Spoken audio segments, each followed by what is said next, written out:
Vous avez certainement déjà été importuné par des appels à froid de la part de sociétés marketing ou alors vous projetez dans le cadre de votre prochaine activité d'appeler différents listings, en tout cas d'appeler des prospects pour leur proposer vos services. Si c'est le cas, je vous invite à regarder cette vidéo. Nous allons voir quelle est la réglementation en termes d'appel à froid et quelles sont les sanctions associées.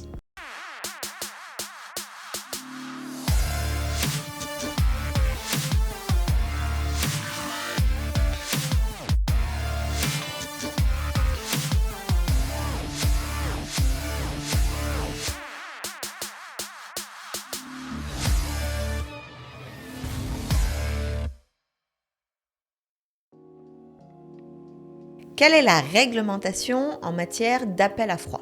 Donc, dans tout ce qui est télémarketing, la réglementation, elle est décidée ici par l'autorité des télécommunications et du numérique. Et cette autorité, elle a édité quelques règles pour ne pas trop importuner les consommateurs. Déjà, première chose, lorsqu'il s'agit d'appels à froid, les appels à froid doivent être émis entre 9h et 18h.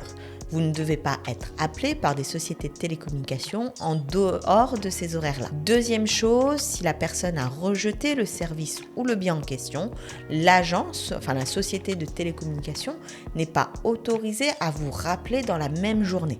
Donc ça, c'est une autre chose. Si vous êtes souvent appelé à froid pour qu'on puisse vous proposer des produits ou des services, il suffit en tout cas, il faut refuser clairement le bien ou le service proposé et l'agence de télémarketing, en tout cas c'est l'agence qui vous aura appelé, ne doit pas vous rappeler une deuxième fois dans la même journée, auquel cas vous pouvez quand même faire remonter l'information pour que cette société soit sanctionnée dans le cadre du non-respect de la réglementation en termes d'appel à froid. Troisième petite chose, elle ne doit pas non plus utiliser de techniques ou de tactiques marketing agressives pour vous forcer à l'achat du produit ou du service en question. Enfin, une règle qui est importante si vous souhaitez proposer une activité de télémarketing ou des services de télémarketing pour proposer des produits et des services de la part des clients qui auront fait appel à vous pour appeler leurs prospects ou pour démarcher des personnes à froid, les numéros de téléphone doivent appartenir à la société. Il ne faut pas faire d'appel à froid sur un numéro de téléphone qui vous appartient en propre. Ça doit être des appels qui doivent être émis de la part de sociétés et les sociétés lorsqu'elles sont enregistrées, en tout cas lorsque le numéro de téléphone est enregistré sous une société. Quelle est la différence concrètement? Eh bien, le nom de la société en question sous lequel le numéro de téléphone est enregistré s'affichera à l'écran de votre téléphone lorsqu'ils vous appelleront. Quelle est la sanction si une entreprise vous appelle à froid avec un numéro de téléphone personnel? Dans ce cas-là, l'amende pour la première infraction est fixée à 5000 dirhams, mais autre chose importante, tous les numéros de téléphone de la personne qui sont possédés sous le même nom seront bloqués jusqu'au paiement de l'amende en question. Donc la sanction, elle est imposée sur le numéro de téléphone qui a servi aux appels à froid, mais également sur tous les numéros de téléphone possédés par la même personne ayant commis cette infraction. En cas de récidive, l'amende imposée sera donc de 20 000 dirhams et toutes les lignes appartenant à la personne en question seront suspendues pour un délai de 3 mois.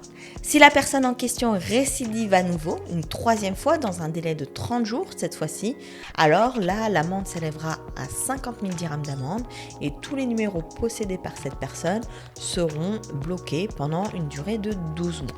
Donc ça, c'est des informations qui sont importantes. Si vous souhaitez ouvrir une société qui est spécialisée dans le télémarketing, puisque ça se fait quand même assez bien ici aux Émirats Arabes Unis. Faites attention à faire respecter ces règles de la part de vos prospecteurs pour que vous puissiez déjà ne pas vous faire couper les lignes de téléphone et ne pas vous voir imposer des amendes qui peuvent être conséquentes. Si vous-même vous souhaitez en tout cas dénoncer de telles pratiques parce que ça peut être quand même parfois très intrusif et très désagréable, cela se fait auprès de l'autorité de régulation des télécommunications. Si vous avez un retour d'expérience sur le sujet, n'hésitez pas à en faire part en commentaire pour que ça puisse servir au plus grand nombre. Et sur ce, je vous souhaite le meilleur et je vous dis à très vite dans une prochaine vidéo.